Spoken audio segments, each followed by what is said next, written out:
दोस्तों नमस्कार, this is Alok Tripathi. RO revision series की कड़ी में 31st वीडियो लेकर आपके समक्ष हूं। आज हम बात करेंगे एग्रीकल्चर की, कृषि की बात करेंगे। आरओ एग्जाम में कृषि एक बहुत महत्वपूर्ण फैक्टर है। कई सारे प्रश्न विगत कई सालों की परीक्षाओं में पूछे जाने की टेंडेंसी रही है। आयोग कृषि के किस्मों से प्रश्न पूछता रहा है। आप चाहे बात 2023 में जो एग्जाम हुआ फरवरी में उसकी करें, या उसके पहले जो एग्जाम हुए 2-3 साल पहले, उसके पहले, हर साल की टेंडेंसी रही है कि कृषि से संबंधित 2 या 3 प्रश्न या कई बार 4 प्रश्न पूछे जाते रहे हैं। इसलिए क्लास जरूरी है और हम क्विक रिवीजन की तरह आगे बढ़ेंगे और ये देखने की कोशिश करेंगे। सबसे पहले हम देखेंगे कि प्रमुख फसल और उनकी किस्में कौन कौन सी हैं। कई बार फसलों की किस्में पूछकर ये पूछ लेता है ये किस्में किस फसल से संबंधित हैं। तो सबसे पहले हम बात करेंगे चावल की बात करेंगे। तो चावल की जो मुख्य किस्में हैं वो कौन कौन सी हैं? इंदिरा सोना, सुरुचि, लुनाश्री, जगन्नाथ, विजय, अन्नपूर्णा, बारानी द्वीप, शुष्क सम्राट, नरेंद्र, शंकर, जमुना, करुणा, जया, पद्मा, कांची, कृष्णा, कावेरी, हंसा, पूसा, सुगंध। ये बहुत इंपॉर्टेंट है, ये पूछा भी गया है। पूसा, सुगंध, ये मोस्ट इंपॉर्टेंट है। माही, सुगंधा, बाला, रत्ना, साकेत, गोविंद, सरजू, महसूरी, पूसा 33, ये भी इंपॉर्टेंट है, ये भी परीक्षा में पूछा गया है। तो चावल की ये बहुत महत्वपूर्ण किस्में हैं, जिसमें 2-3 किस्में सबसे ज्यादा महत्वपूर्ण है। जिसमें पूसा सुगंध 5 की बात की जा रही है और पूसा 33 की बात की जा रही है। मसूरी आप जानते हैं, इसके बारे में लगभग लोगों को पता होगा। तो ये चावल की महत्वपूर्ण किस्में हैं। अब हम गेहूं पे आते हैं। गेहूं की जो महत्वपूर्ण किस्में हैं, जिसमें गिरजा, गोमती, प्रभानी, कंचन, गोमती, मैक्रोनी खाने वाली मैक्रोनी नहीं, जो लोग आप लोग तल भुन कर बनाते हैं वो नहीं। पूसा गेहूं की भी किस्म होती है।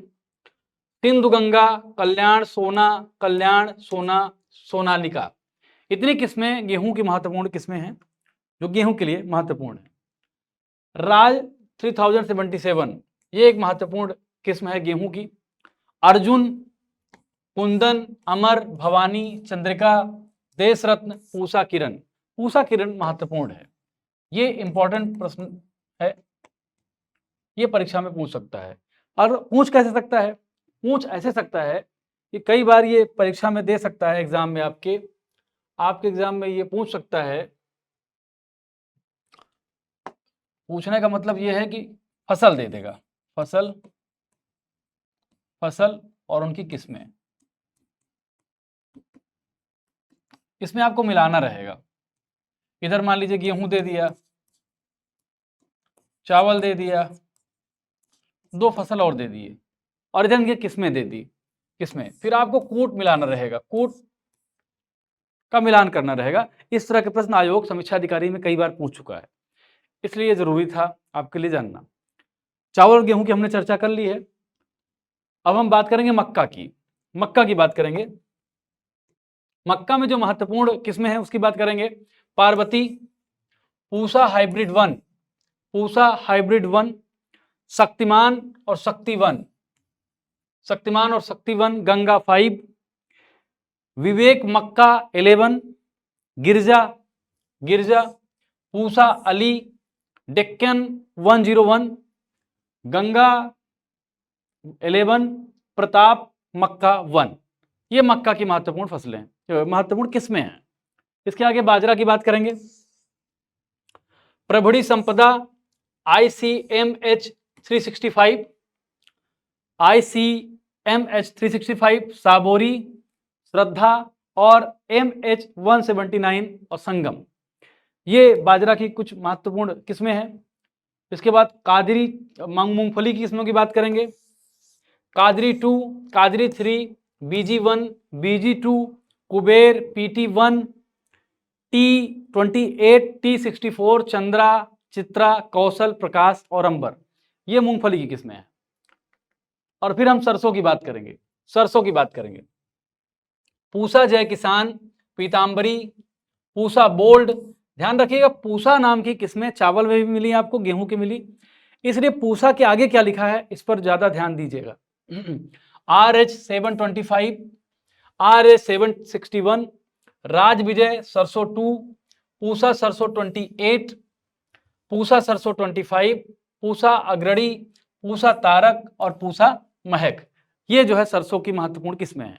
अरहर की बात करेंगे, अरहर में बहार, अमर, आजाद, मालवीय, विकास, पारस, मालवीय, चमत्कार, ये महत्वपूर्ण फसलें हैं अरहर की।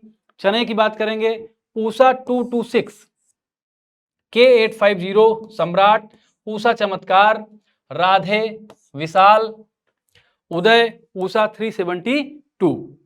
मसूर की बात करेंगे, मलिका, प्रिया, पूसा वैभव, गरिमा, पंत, L406, ये मसूर की किस्में हैं। और फिर कपास की बात करेंगे, कपास में क्या है, महालक्ष्मी, जयलक्ष्मी और सुजाता, 3 महत्वपूर्ण किस्में कपास से होती हैं। अब हम बात करेंगे फलों की। फलों की बात करेंगे, उनकी किस्मों की बात करेंगे। जैसे आम का सीजन चल रहा है और आम के बारे में आप चीजें जानते भी हैं, लेकिन कई बार ये पूछ लेता है कि ये किस्म किस फल से संबंधित है। तो हम सबसे पहले आम की बात करेंगे। आम की बात करेंगे, आम में हापुस अल्फांसो, जिसे अल्फांसो आम बहुत प्रसिद्ध आम होता है।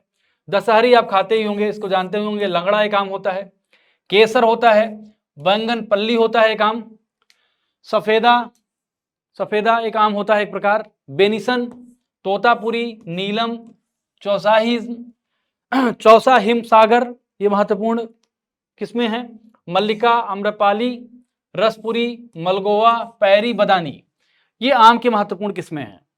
फिर आंवले की बात करेंगे। आंवले की महत्वपूर्ण किस्में हैं कृष्ण, बनारसी, कंचन, कृष्ण, बनारसी, कंचन। अब हम बात करेंगे लीची की। लीची कहाँ सबसे ज्यादा पैदा होती है, अगर पूछ लिया तो आप बताइए कमेंट करके, सबसे ज्यादा कहाँ इसकी पैदावार किस राज्य में होती है, ये आप कमेंट करके बताएंगे।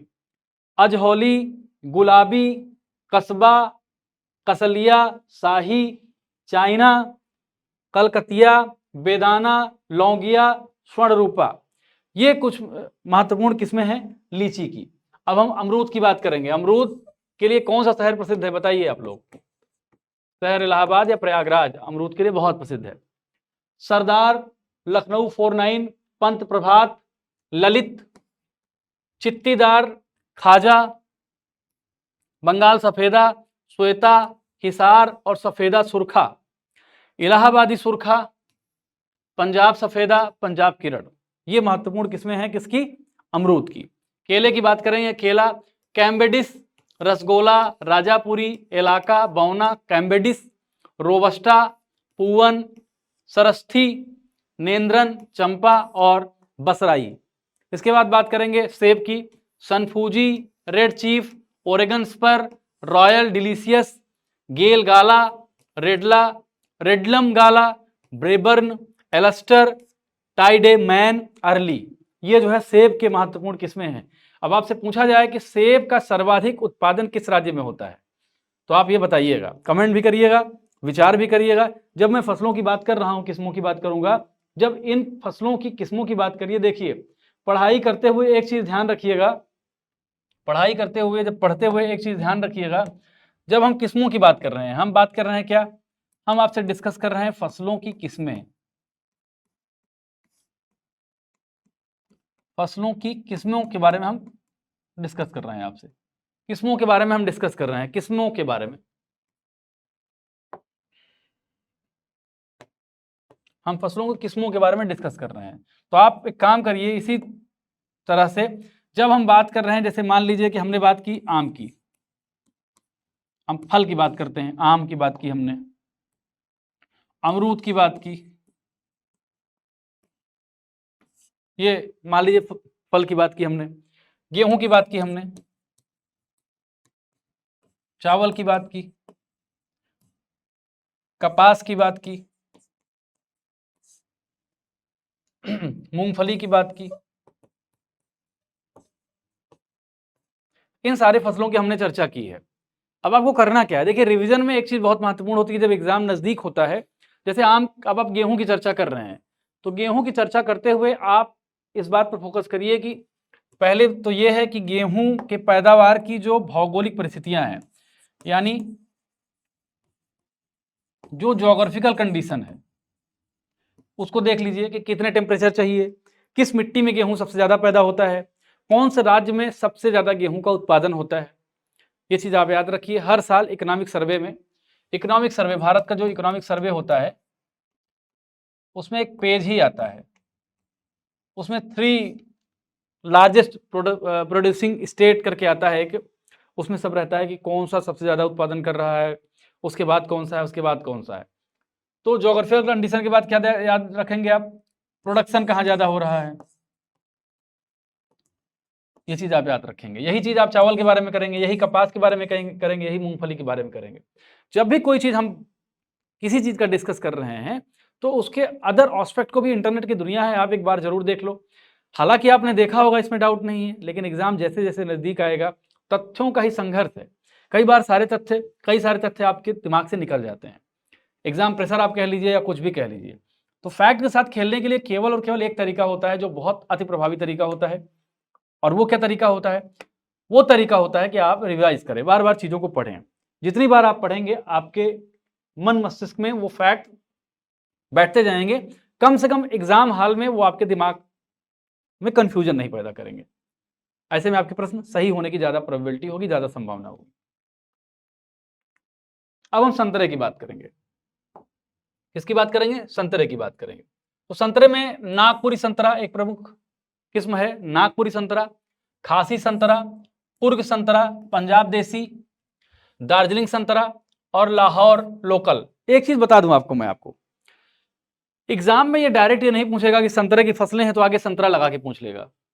वो वही चीज महत्वपूर्ण पूछेगा, जैसे अब नागपुरी संतरा वो नहीं पूछेगा। आप समझिएगा, एग्जाम का थोड़ा सा आप पैटर्न भी समझिए। वो नागपुरी संतरा नहीं पूछेगा, वो क्या पूछेगा? वो ऐसे नाम पूछेगा जिसके नाम के आगे संतरा नहीं होगा। तो ये पूछ सकता है लाहौर लोकल, क्योंकि आपको तो भाई संतरा लिख देगा तो आप समझ ही जाएंगे संतरा की किस्म है।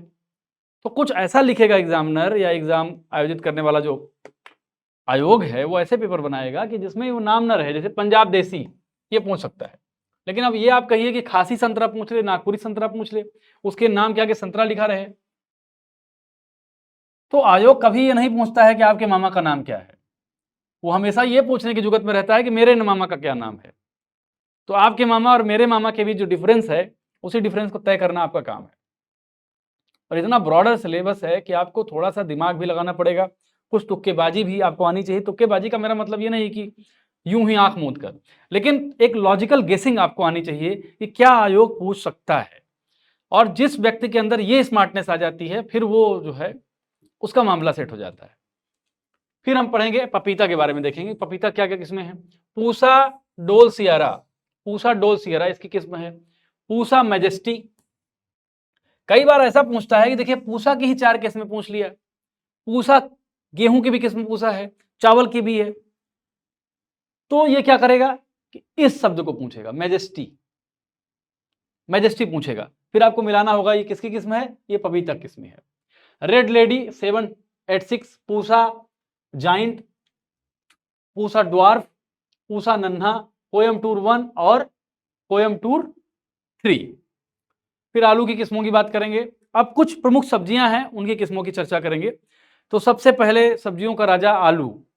कुफरी पुष्कर, कुफरी सदाबहार। कुफरी अमूमन जो है, कुफरी नाम जो होता है वो आलू की किस्मों का ही होता है। आप किसी भी किसान से अगर आप बात करेंगे तो आपको बताएगा। कुफरी जहां पे जिस फसल के नाम के पहले आता है, वो अमूमन जो होता है क्या होता है, वो आलू से संबंधित होती है। फिर कुफरी गरिमा, कुफरी गौरव, कुफरी मोहन, कुफरी गंगा और कुफरी गंगा। और उसके बाद क्या है, कुफरी ख्याति, कुफरी लालिमा, कुफरी अरुण, कुफरी नीलकंठ, कुफरी शैलजा, कुफरी सूर्य, कुफरी नीलिमा, कुफरी गिरधारी, कुफरी सह्याद्री, कुफरी सोना, कुफरी चिपसोना, कुफरी हिमसोने। ये महत्वपूर्ण है। अब बैगन की चर्चा करेंगे। बैगन, बैगन की चर्चा करेंगे। बैगन, बैगन की महत्वपूर्ण जो फसलें हैं, पूसा पर्पल क्लस्टर। अब पूसा देखिए इसमें हर चीज आ रही है, तो क्या करेगा ये केवल इतना पूछेगा, पर्पल क्लस्टर किसकी किस्म है? पर्पल क्लस्टर, पर्पल क्लस्टर ये पूछेगा। ये नहीं पूछेगा कि पूसा नहीं पूछ लेगा, क्योंकि उसको पता है कि पूसा के बारे में आपको पता ही होगा। फिर Pusa purple round, Pusa purple long, Pusa hybrid 6, अर्का नवनीत, स्वर्ण शक्ति, पंत ऋतुराज, पूसा शंकर 9, पूसा श्यामल, पूसा क्रांति, पंत सम्राट, काशी संदेश, अर्का कुसुमकर और अर्का नीलकंठ। ये बैगन की किस्में हैं। इसके बाद भिंडी की बात करेंगे। भिंडी, इसमें वर्षा उपहार, पूसा A4, हिसार उन्नत, अर्का अनामिका और परभनी क्रांति भिंडी फल की प्रजाति है। ध्यान रखिएगा, भिंडी फल की प्रजाति है। परभनी क्रांति जो है भिंडी फल की प्रजाति है। पूसा रत्नार, हम प्याज की बात कर रहे हैं, प्याज की बात कर रहे हैं। Pusa Ratnar, Pusa Madhavi, Agrifound dark red, Bhima dark red, Bhima Kiran, Bhima Shakti, Bhima Shweta, Bhima red, Bhima Raj, Phule Swarna, Phule Samarthya, Arka कल्याण और N53। ये प्याज की किस्में हैं। इसके बाद हम मटर की किस्मों की चर्चा करेंगे। तो मटर की क्या किस्में हैं? अर्किल, बोनाविल्ले, जवाहर मटर, आजाद मटर, पंत उपहार, काशी उदय, काशी शक्ति और अर्ली बेजर। ये जो है किसकी किस्में हैं? ये मटर की किस्में हैं। अब देखिए पशुओं की प्रजाति की चर्चा करेंगे। पशुओं की क्या प्रजातियां हैं? तो पशुओं की भी अलग अलग प्रजातियां होती हैं, जैसे जिसमें गाय और भैंसों की ज्यादा का फोकस होता है। क्यों फोकस होता है? क्योंकि गाय और भैंसों का मूल्य होता है। तो हम सबसे पहले दुधारू गायों की बात करेंगे।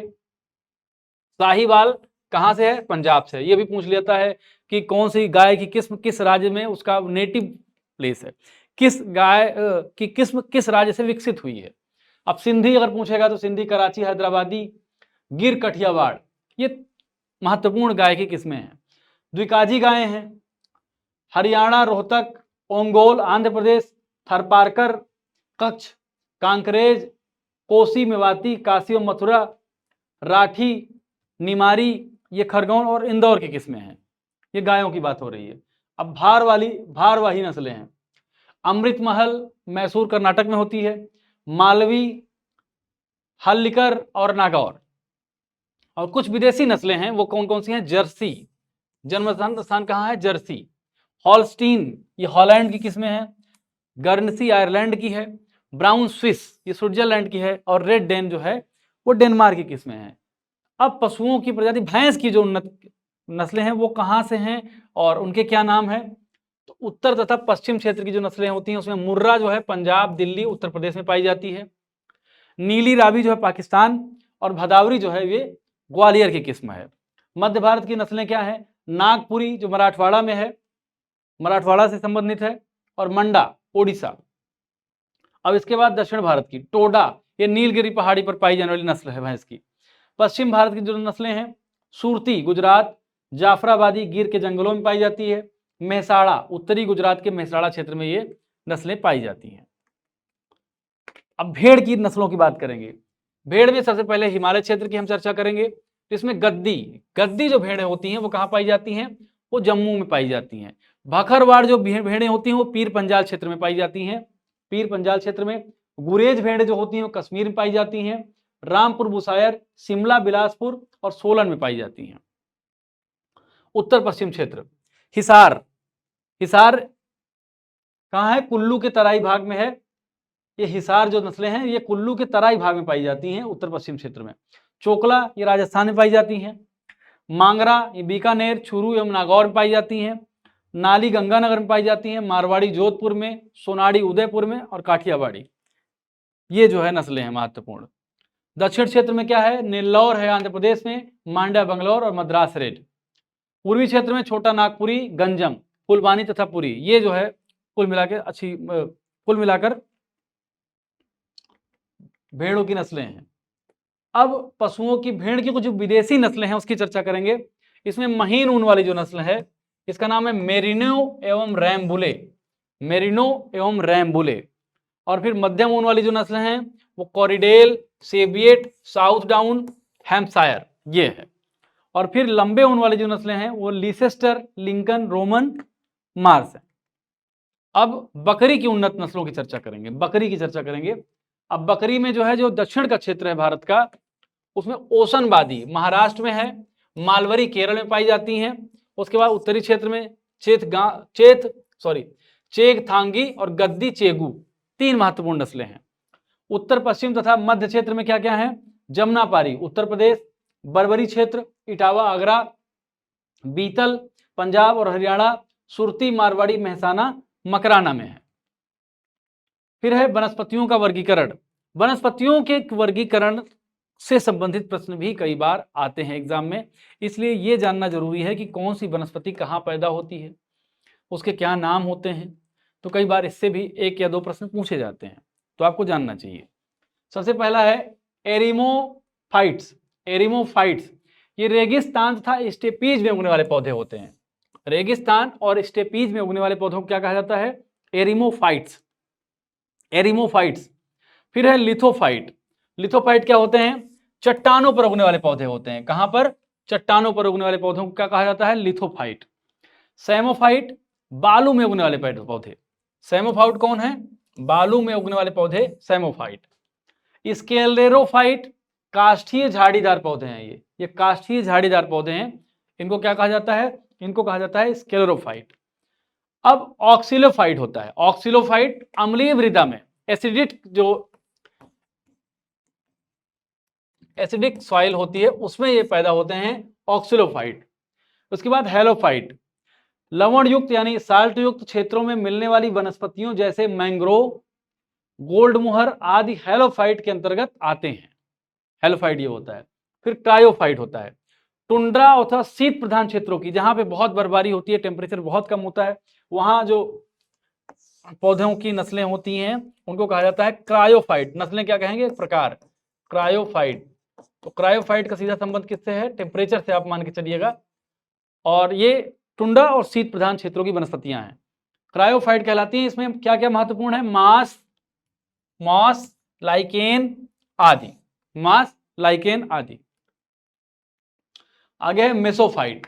मेसोफाइट शीतोष्ण कटिबंधीय क्षेत्रों में पाने वाली वनस्पतियां हैं, जैसे साइबेरिया क्षेत्र की टैगा वनस्पति। साइबेरिया क्षेत्र की जो टैगा वनस्पति है वो किसमें आती है? वो मेसोफाइट में आती है। किसमें? मेसोफाइट में। फिर हाइड्रोफाइट, इसके अंतर्गत जल प्लावित क्षेत्रों की वनस्पतियां आती हैं। इसके बाद जेरोफाइट। जेरोफाइट के अंतर्गत उष्ण कटिबंधीय मरुस्थलीय क्षेत्रों की वनस्पतियां, जैसे क्या? कैक्टस, बबूल, सेजब्रस, सैक्सॉल, एकेसिया, कीकर, खजूर आदि को इस वनस्पति के अंतर्गत रखा जाता है। किसके अंतर्गत? जेरोफाइट के अंतर्गत रखा जाता है। फिर है हाइग्रोफाइट। हाइग्रोफाइट के अंतर्गत क्या क्या आता है? इसमें अधिक आर्द्रता यानी जहां ज्यादा नमी होती है वहां जो पौधे होते हैं उनको कहा जाता है हाइग्रोफाइट, जैसे भूमध्य रेखीय उष्णांध्र क्षेत्रों की वनस्पतियां या दलदली क्षेत्रों की वनस्पतियां शामिल की जाती हैं इसमें। फिर है ट्रोपोफाइट। ट्रोपोफाइट में क्या आता है? ट्रोपोफाइट में क्या आता है? इस प्रकार की वनस्पतियों के अंतर्गत उष्ण कटिबंधीय जलवायु वाली वनस्पतियां और घासों को शामिल किया जाता है, जिन्हें ट्रोपोफाइट कहा जाता है। अब वनस्पति विज्ञान की जो प्रमुख उपशाखाएं हैं उसकी चर्चा करेंगे। वनस्पति विज्ञान की प्रमुख उपशाखाएं, तो सबसे पहली शाखा है सस्य विज्ञान, जिसे एग्रोनॉमी कहा जाता है। क्या? एग्रोनॉमी। और इसमें क्या किया जाता है? फसलों का अध्ययन। फसलों का अध्ययन जैसे नाम से ही स्पष्ट है, देखिए एग्रोनॉमी। अगर हिंदी नहीं याद कर पाते हैं आप तो आप याद रखिए, एग्रो से सीधे आप एग्रीकल्चर को जोड़ दीजिए तो आपको समझ में आ जाएगा कि इसके अंदर किसका अध्ययन होता होगा? फसलों का अध्ययन होता होगा। Agro astrology. Agro astrology, agro astrology में घासों का अध्ययन किया जाता है। किसका? घासों का। एंथ्रोपोलॉजी, एंथ्रोलॉजी में किसको? फूलों का अध्ययन किया जाता है, फूलों का अध्ययन। जीवाणु विज्ञान, बैक्टीरियोलॉजी, बैक्टीरिया का अध्ययन, नाम से ही स्पष्ट है, उसमें कोई बहुत समझाने की बात नहीं है। ब्रायोलॉजी, ब्रायोफाइडा का अध्ययन किया जाता है, ब्रायोफाइडा का अध्ययन। कोशिका विज्ञान, साइटोलॉजी कहा जाता है, पौधों की कोशिकाओं और उसके आंतरिक भागों का अध्ययन किसके अंतर्गत किया जाता है? साइटोलॉजी। फिर पारिस्थितिकी विज्ञान है, इकोलॉजी। आप पढ़ते हैं कि पौधों का वातावरण से जो सहसंबंधी अध्ययन होता है उसको इकोलॉजी कहा जाता है।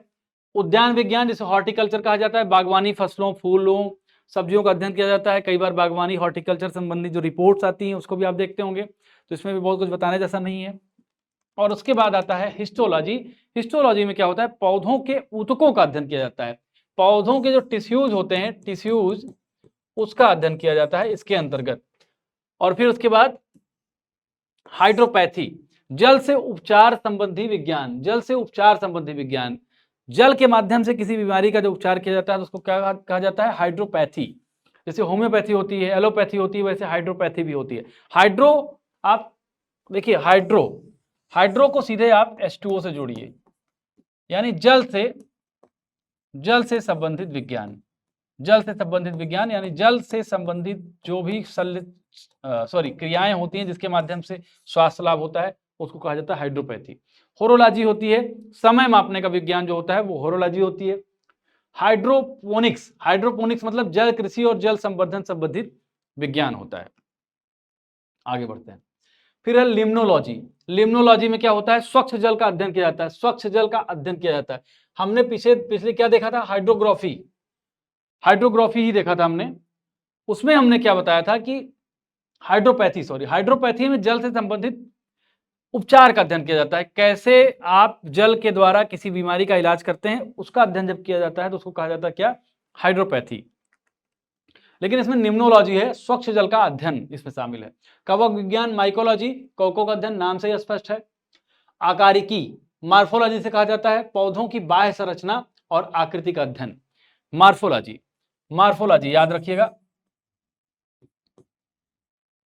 मार्फोलॉजी पौधों की बाह्य संरचना और आकृति का अध्ययन किया जाता है जिसको कहा जाता है मार्फोलॉजी। पोलिनोलॉजी परागणों का अध्ययन किया जाता है। इसके अंतर्गत पादक शरीर क्रिया विज्ञान जिसे प्लांट थियोलॉजी कहा जाता है, पौधों में होने वाली क्रियाओं का अध्ययन। अगर आपको हिंदी नहीं समझ में आ रही है तो आप अंग्रेजी में चीजों को याद रख लें। श्याम जी देखिए क्या टेक्निकल कुछ प्रॉब्लम है,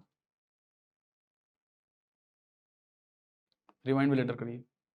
ठीक, आगे बढ़ जाते हैं। पादक प्रजनन यानी प्लांट ब्रीडिंग की बात की जाती है, जहां पादप, बीज, फल आदि के संकरण का अध्ययन किया जाता है इस विज्ञान के अंतर्गत। आगे बढ़ते हैं।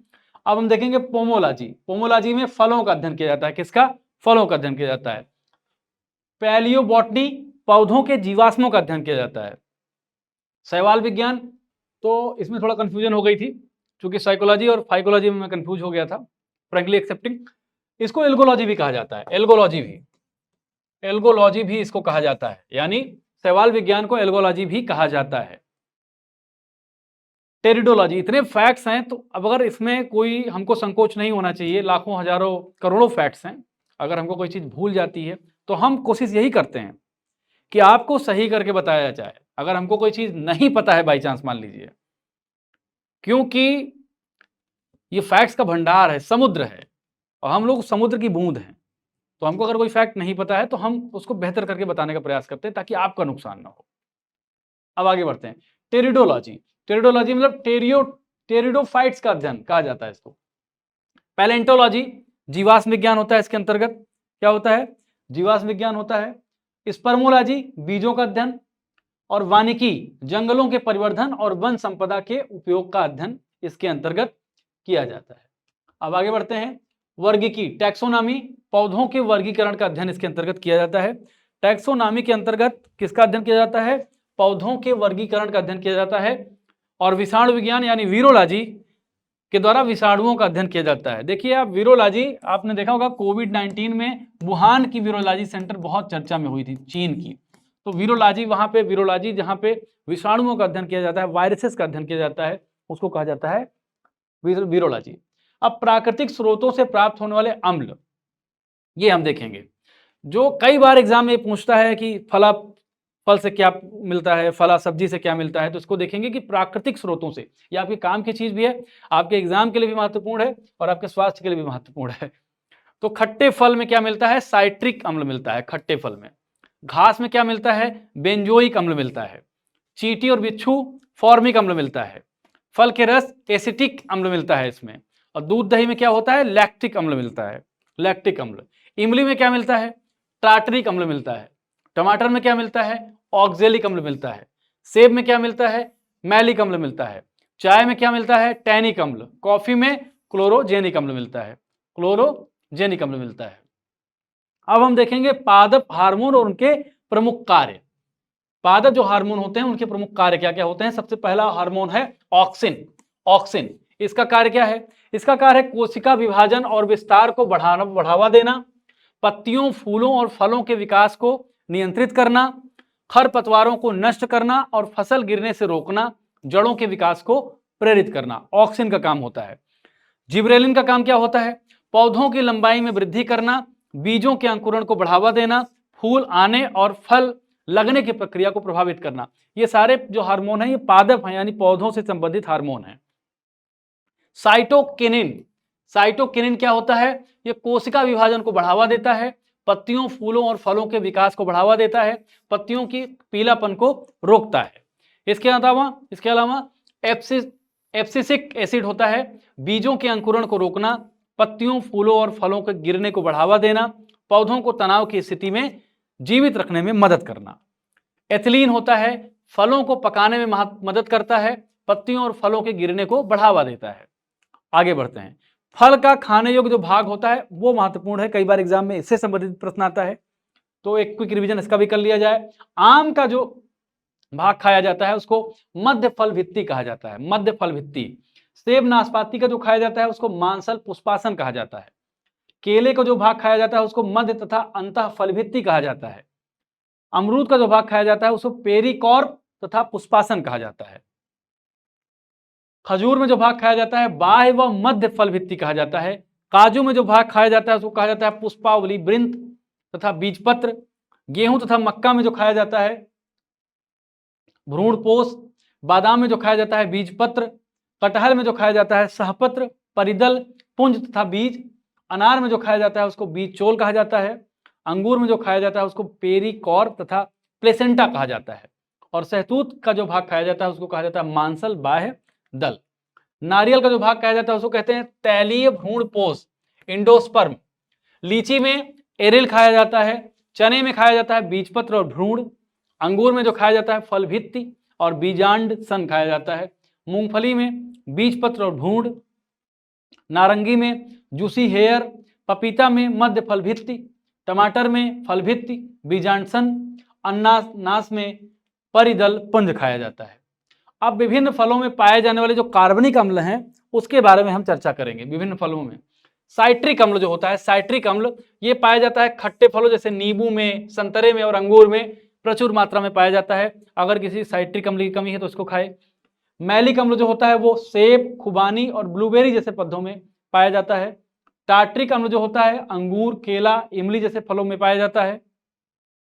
ऑक्सैलिक अम्ल जो होता है कुछ बेरी, पालक और चुकंदर में पाया जाता है। अब देखेंगे फल और उसमें पाए जाने वाले खनिज क्या क्या है। खनिज ये बहुत महत्वपूर्ण चीज है, ये आपके काम की चीज है। कैल्शियम कहाँ पाया जाता है? अगर कोई पूछे कैल्शियम किस किस फल में पाया जाता है तो आप बताएंगे लीची, करौंदा, अखरोट और बेल में पाया जाता है, जिसमें लीची में सबसे ज्यादा कैल्शियम होता है। आयरन किसमें पाया जाता है? ये सब प्राकृतिक स्रोत हैं, आपको दवा की जरूरत नहीं है, आपको नेचुरोपैथी अपनाना चाहिए स्वस्थ रहने के लिए और पढ़ने के लिए इसको करना चाहिए। आयरन में करौंदा, आयरन जो है करौंदा में पाया जाता है, खजूर में, अखरोट में और सेब में पाया जाता है, जिसमें करौंदा सबसे अधिक आयरन प्रदान करता है। फास्फोरस बादाम में, काजू में, अखरोट में और लीची में पाया जाता है, जिसमें बादाम सबसे अधिक फास्फोरस प्रदान करता है। अब फलों के आधार पर फलों का वर्गीकरण, फलों के प्रकार के आधार पर फलों का वर्गीकरण। अष्टिफल जिसको डुरपे टाइप कहा जाता है, ड्रूप टाइप, जिसमें आम, बादाम, बेर, आलूचा, खुबानी, जामुन, नारियल, आड़ू आदि आते हैं इसमें। बेरी टाइप होते हैं पपीता, केला, चीकू, खजूर, बेरी, अमरूद आदि। पोम टाइप होते हैं नाशपाती, लोकाट, सेब आदि। हेस्पेरिडियम संतरा, नींबू वर्ग आदि इसमें आते हैं। अब साइकोनस इसमें अंजीर पाया जाता है। नट जिसमें लीची और काजू पाया जाता है। कैप्सूल जिसमें आंवला पाया जाता है। सोरोसिस जिसमें सहतूत, अनानास, कटहल आदि पाया जाता है। बेरी का पुंजफल जिसमें शरीफा है। ब्लास्टा अनार। अब फलों में पाए जाने वाले पोषक तत्व क्या क्या होते हैं? विटामिन ए कहाँ कहाँ? आम, पपीता, परसिमोन। इसमें यह भी दिया है कहाँ सबसे ज्यादा पाया जाता है, आम में, फिर पपीते में, फिर परसिमोन में। विटामिन B1 थाइमिन जिसे कहा जाता है, तो काजू, अखरोट, बादाम, अनानास होता है। विटामिन B2 राइबोफ्लेविन बेल, पपीता, काजू, लीची में पाया जाता है। विटामिन C चेरी, आंवला, अमरूद, नींबू, मीठा नारंगी और लेमन में पाया जाता है। कार्बोहाइड्रेट रेंजिन, अनानास, खजूर, करौंदा, केला, बेल शरीफा और जामुन पाया जाता है। प्रोटीन काजू में सबसे ज्यादा होता है, बादाम में होता है, अखरोट में होता है।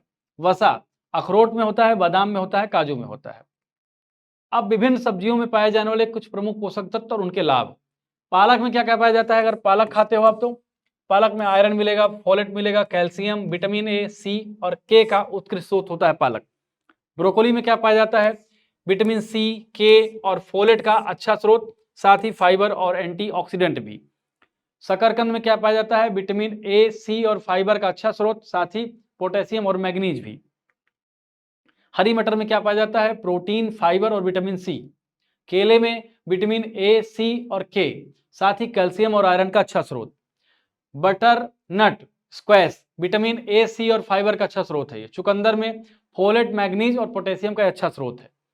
हरी पत्तेदार सब्जियां जैसे कोलार्ड, सलजम के पत्ते, स्विस चार्ड, अरुगुला में फोलेट, मैग्नीज, पोटेशियम का अच्छा स्रोत है ये। अब देखेंगे सब्जियों और फलों के रंगों एवं स्वाद के कारण क्या होते हैं। जैसे आलू में हरा जो रंग होता है वो सोलेनिन कारण होता है। किसके? सोलेनिन कारण, वर्णक के कारण होता है। आंवलों में कसैलापन जो होता है वह टैनिन के कारण होता है, इसीलिए आंवला कहते हैं ना करछा रहा है, कसैलापन है। करेले में जो कड़वाहट होती है वो मेमोडिकोसाइड के द्वारा होता है, मेमोडिकोसाइड द्वारा होता है करेले का कड़वाहट।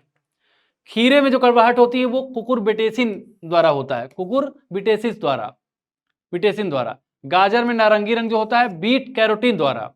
गाजर में लाल रंग जो होता है वो लाइकोपिन वर्णक के कारण होता है। टमाटर में लाल रंग जो होता है वो लाइकोपिन वर्णक के कारण होता है, लाल रंग। तिलहनों के तेल में जो पीला रंग होता है वो कैराटिनाइड्स के द्वारा होता है। पपीता में जो पीलापन होता है वो केरिक्जेंथिन के द्वारा होता है। प्याज में लाल रंग जो होता है एंथोसाइनिन के द्वारा होता है, एंथोसाइनिन के द्वारा होता है। प्याज में जो पीला रंग होता है वो क्वेरसिटीन के द्वारा होता है, क्वेरसिटीन के द्वारा होता है। पीपर में कड़वाहट जो होती है वो ओलिमोरेसिन तत्व के कारण होती है। बादाम में जो कड़वाहट होती है एमाइलेडिन के द्वारा होती है। बेल में जो कड़वाहट होती है वो मर्मोलोत्सिन द्वारा होती है, मार्मोलोत्सिन द्वारा। मिर्च में कैप्सेसिन द्वारा, कौन किसके द्वारा? कैप्सेसिन द्वारा। मिर्च में जो लाल रंग होता है वो कैप्सेनथिन द्वारा होता है। सलजम में चरपराहट जो होती है वह कैल्शियम ऑक्सलेट के द्वारा होती है। अंगूर का जो काला रंग होता है एंथोसाइन के द्वारा होता है। सेब में लाल रंग एंथोसाइनिन के द्वारा होता है। बैगन का बैगनी रंग एंथोसाइनिन के द्वारा होता है। अब फलों में पोषक तत्वों की कमी से होने वाले रोगों की सूची, इसके बारे में बात करेंगे। जैसे नींबू में डाईबैक, आंवले में आंतरिक निकोसिन। नींबू में जो डाईबैक रोग होता है ये कॉपर की कमी की वजह से होता है। किसके? कॉपर की कमी से। आंवले में आंतरिक निकोसिस जो होता है वो बोरान की कमी से होता है। नींबू में लिटिल लीफ कॉपर की वजह से होता है। आम और बैगन में लिटिल लीफ जस्ता की वजह से होता है, जस्ता कमी के। अंगूर में डिसऑर्डर क्यों हो जाता है? बोरान की वजह से, मिले रेंडेज डिसऑर्डर कहा जाता है इसे। नींबू में येलो स्पॉट डिसऑर्डर ये मॉलिबेडनम की वजह से होता है, मॉलिबेडनम की कमी की वजह से। केला में वाटर कोर जो प्रॉब्लम होती है ये होती है बर्फ के कण एवं सेरोटोल के डिपोजिशन से। अमरूद में ब्रोंजिन जस्ता की वजह से। लीची में पत्ती जलना पोटेशियम की वजह से। आम में आंतरिक निक्रोसिस बोरान की वजह से। आम में लीफ स्कॉर्च पोटेशियम और पानी में क्लोराइड की अधिकता की वजह से। कटहल का आंतरिक उत्तक क्षय बोरान की वजह से। आम का काला सिरा रोग भट्टे के धुएं से निकली SO2 गैस की वजह से। पीकन नट में गुच्छा जस्ता की वजह से। अंगूर में खैन एंड चिकन रोग बोरान की वजह से। अब देखेंगे हरी सब्जियों में होने वाले जो प्रमुख रोग हैं क्यों होते हैं और कौन सी फसल में रोग का नाम क्या है। ब्लॉसम एंड रॉट ये टमाटर और मिर्च में होता है और कैल्शियम की कमी कारण होता है। ब्राउन हार्ट ये फूल गोभी में होता है और बोरान की कमी से होता है। विप्टेल ये फूल गोभी में होता है, मॉलिबेडनम की कमी से होता है। फ्रूट क्रैकिंग किस में होती है? टमाटर में होती है, बोरान और पोटेशियम की कमी कारण होती है। क्लोरोसिस पालक और भिंडी में होता है, नाइट्रोजन, मैग्नीशियम और आयरन की कमी से होता है। तो ये जो है कुल मिलाकर आपका पूरा जो है एग्रीकल्चर का मामला था। एक क्लास इसमें थी और 31वां वीडियो था आपके लिए रिवीजन बैच सीरीज के लिए। आप अच्छी तैयारी करें और आरओ का एग्ज़ाम अच्छे से दे के आएँगे। फिर मिलेंगे किसी अन्य वीडियो पर, तब तक के लिए मैं नमस्कार करता हूँ।